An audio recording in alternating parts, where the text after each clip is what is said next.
him to the Word through whom all things were created. The Word became flesh and brought grace and truth to the world. The Holy Gospel according to John, the first chapter. Glory to you, Lord. In the beginning was the Word, and the Word was with God, and the Word was God. He was in the beginning with God.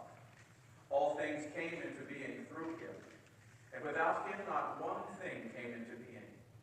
What has come into being in him was life, and the life was the light of all people. The light shines in the darkness, and the darkness did not overcome it. There was a man sent from God whose name was John.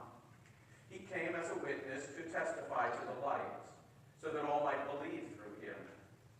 He himself was not the light, but he came to testify to the light. The true light which enlightens everyone was coming into the world. He was in the world, and the world came into being through him, yet the world did not know him. He came to what was his own, and his own people did not accept him.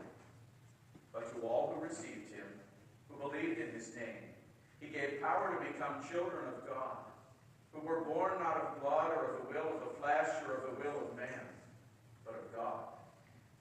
And the Word became flesh and lived among us. And we have seen his glory, the glory as of a Father's only Son, full of grace and truth. John testified to him and cried out, "This was he of whom I said, 'He who comes after me ranks ahead of me, because he was before me.' From his fullness we have all received grace upon grace.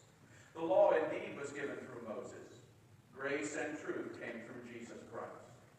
No one has ever seen God. It is God, the only Son, who is close to the Father's heart, who has made him known." The Gospel of the Lord.